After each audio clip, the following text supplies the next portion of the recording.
And there's one thing you have to get through your mind and keep it. Nothing that ever came from the European mind was meant to do anything but facilitate European domination of the world. Everything, every idea, every so-called religion was meant to dominate and to control. You were the ones with the illusions. Why is it that you are so naive? You let people redress something that you invented, sell it back to you, and enslave you through it. Our relationship with the people of the world and the fact that we created peaceful nations that had no word for jail because no one had ever gone to one. No word for old people's home because no one ever threw them away, grandma and grandpa. No word for orphanages. We did all of this, and over half of human civilization was over before we knew that a European was in the world. Before he wore a shoe or lived in a house that had a window. Now, Africa has always and still is the prize for the whole world.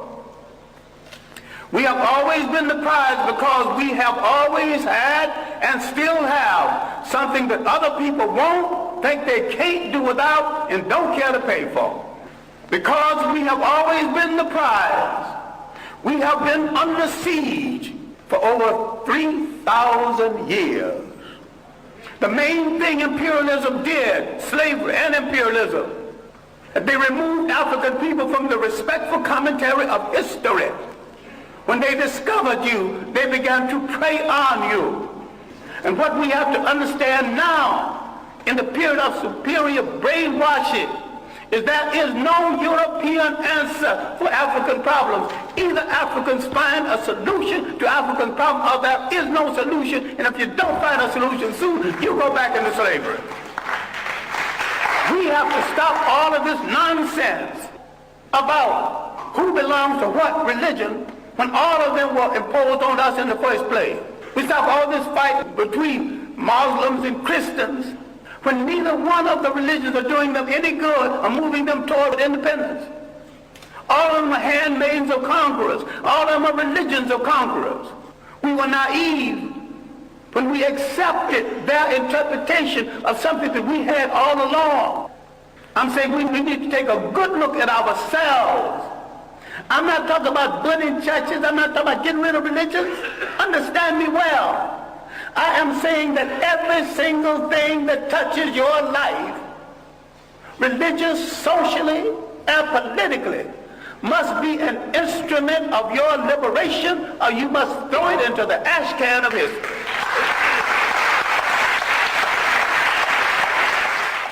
We've been the victims of propaganda.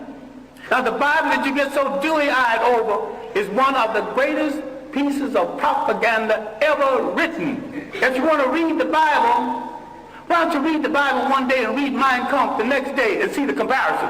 That's hard on your mind, because you think if you don't have Christianity, Islam, or Judaism, you don't have that spirituality. I've got more spirituality after I put all of them down. A lot of people need to start reading some religious books and read some straight history without fable, without supposition, without myth. Read straight history.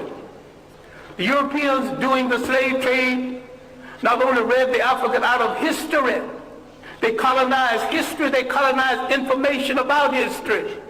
That what you have to do is take a holistic look.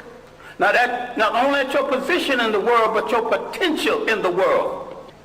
If there are a billion of you on the face of this earth, scattered all over the world, what do you need with a friend other than yourself?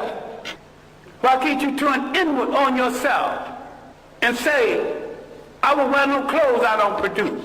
Start with your underwear. I wear no shoes that's not made by a brother. You're creating a shoe factory, employment at once. Start buying aeroplanes, break them down and study them, later on make aeroplanes. What this whole thing is about is the restoration of confidence.